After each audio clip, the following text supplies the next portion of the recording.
大家好，我是小刘，欢迎大家来到我的频道。我现在所在的地方是贵州省的西丰县，然后在我身后是一个叫玄天洞的山洞。这个地方囚禁了一位改变中国近代史进程的将军杨虎城将军及其家人。下面就跟着我一起去参观一下。山下这里有个纪念馆，我们先去参观一下。西丰集中营，杨虎城将军囚禁地。在大厅有整个玄天洞的模型，墙上这幅画像就是杨虎城将军，还有他的生平事迹的主要介绍。站在不同的立场，对杨虎城将军的评价也是截然不同的。杨虎城，1893年出生在陕西省蒲城县甘北村一个农民家庭。因其父惨死及蒲案爆发，走上反清抗暴的武装革命道路，并组建了中秋会，自任会长。1917年，孙中山在广州竖起护法大旗，建立靖国军，杨虎城率部加入。1926年春，10万镇松军向陕扑来，杨虎城率部从三原赶到西安，与陕西军务督办李虎臣一道合兵抗敌，拉开二虎守长安的壮烈序幕。杨虎城主政陕西长达6年，建设了新陕西，赈灾减负，统一军政，发展交通，振兴经济，重视文化教育，兴修水利，设立了省人民医院。1931年9月18日，日本关东军发动918事变，仅用4个月零18天就侵占了整个东三省。张学良和东北军执行蒋介石攘外必先安内政策，没有抵抗就退入山海关内。1935年，张学良和东北军被派到西北和17路军一起剿共。根据瓦窑堡会议确定的建立广泛的抗日民族统一战线策略，中共中央向张学良提出停止内战、一致抗日的主张，双方结束敌对状态。张学良和杨虎城同意红军和东北军、17路军一起形成3位一体的统一战线。从1936年10月到12月，张学良数次面见或写信给蒋介石，反对继续进剿红军，遭到蒋介石拒绝，两人为此多次发生争辩。12月4日，蒋介石抵达西安，迫令张学良、杨虎城立即将其军队全部开赴陕北剿共前线，否则就把东北军第17路军调离陕甘，由中央军接替剿共。连续几天，张学良、杨虎城反复劝说蒋介石应以国家民族大义为重，容纳抗日主张，均遭蒋介石斥责。张学良、杨虎城决心采取非常手段，实行兵谏，用武力扣留蒋介石，逼其抗日。1936年12月12日，张学良、杨虎城发动了震惊中外的西安事变。这是一份1936年12月13日的美国《纽约时报》，在报纸的显著位置刊登了这样一则消息：蒋介石将军已失去自由，但中国政局仍为彼所操持，全世界闻讯之余皆为之震惊。1936年12月12日，张学良、杨虎城将军扣留了来西安督促剿共的蒋介石，囚禁了从南京来的几十名国民党军政要员，并通电全国，提出停止内战、一致抗日等8项主张。这就是震惊中外的西安事变。他们为什么发动兵谏，扣留蒋介石？西安事变发生后，南京政府在如何对待事变问题上出现了2种主张。军政部长何应钦等主张讨伐，调动军队准备进攻西安。以宋子文、宋美龄为首的一派主张和平解决，积极谋划营救蒋介石的办法。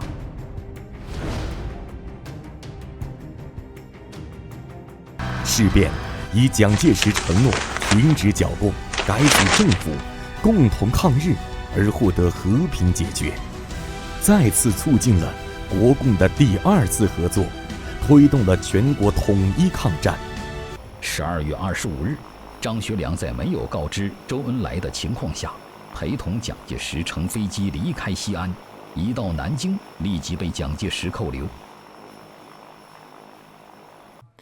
而杨虎城则被公派出国，在其回国以后遭到了蒋介石的批捕，秘密关押在贵州省西丰县玄天洞8年。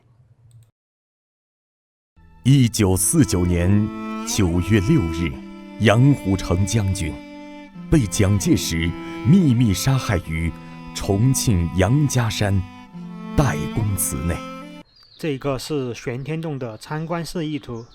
我们现在在的位置是踏脚寺，等会儿我们从人行步道走上去。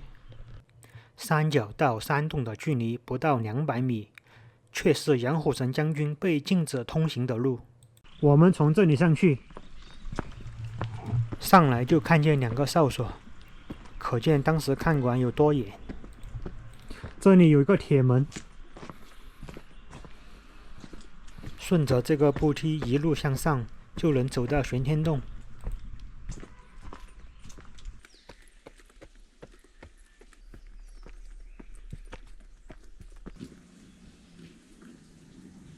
现在我们就上来了，在我们面前先出现的是一扇木门，顶上写着的是玄天古洞，左边写着天理自然，右边写着玄机活泼。哇，好壮观的山洞！现在正在下雨，里面完全淋不着，洞顶上还刻着红色的文字。这个山洞外面有个院子，里面栽种了一棵100年樟树，是当地的县级保护古树。据专家考证，已经有500多年的树龄了。杨虎城将军被囚玄天洞时，常站在这棵树下遥望远方，仰天长叹。又有谁能知道当时的他的所思所想呢？大家看，远处的山头还修建了一所哨所。那么远的地方都还有哨所，可见这个地方当年把守森严，在里面关押的人别想逃出去。就是这座木房子囚禁了杨虎城将军一家8年。我们先来参观杨虎城将军居住的木屋，木墙上挂了块牌子，杨虎城将军囚室，这个肯定是后面挂的，方便到这里参观的人。走进来第一间就是杨虎城将军居住的卧室，只有10几平米大小，里面没有什么复杂的东西。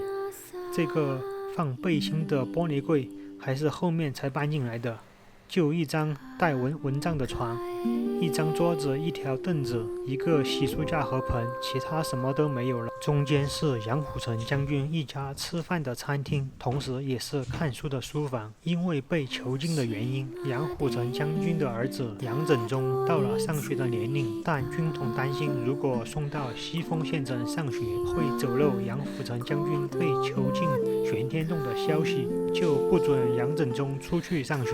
杨虎城将军只能在这里自己教儿子读书识字。最后一间是奶妈吴清珍的住处。杨虎城将军的妻子在这里生下女儿后，由于生活条件艰苦，没有奶水，在特务的允许下，在附近的村子里请了一位叫吴清珍的农村妇女给女儿当奶妈。原来的厨房让给奶妈居住以后，他们便在靠山洞的边上搭建了一间简陋的厨房。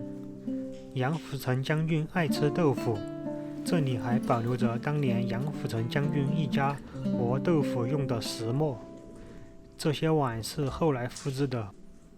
这块石碑是乾隆35年，也就是公元1771年立的，这里以前是个道观。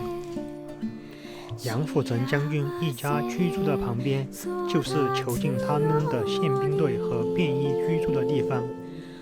他们把原来居住在这里的道士赶走后，一年365天，寸步不离地看守着杨虎城将军一家，不准他们和外界有任何联系，也不准外界知道这里关押着杨虎城将军。从1938年一直到1946年，这一囚禁就是8年。同年，1946年7月，杨虎城将军一家被秘密转押到重庆，最终被蒋介石在1949年9月17日下命令，在重庆的代工池内惨遭杀害，终年56岁。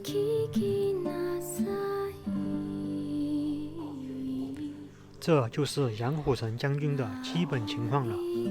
今天的视频就介绍到这里，大家下次再见。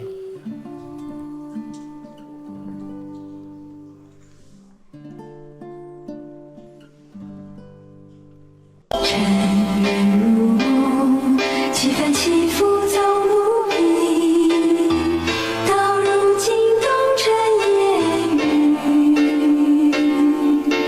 今夜成空，宛如回首袖底风，悠悠一缕香，飘在深深旧梦中。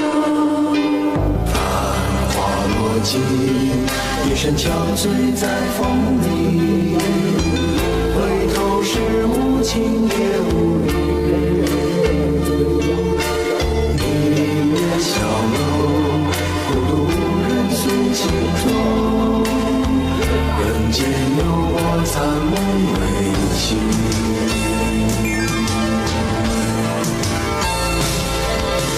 漫漫长路，起伏不能有我，人海漂泊，尝尽人情淡薄。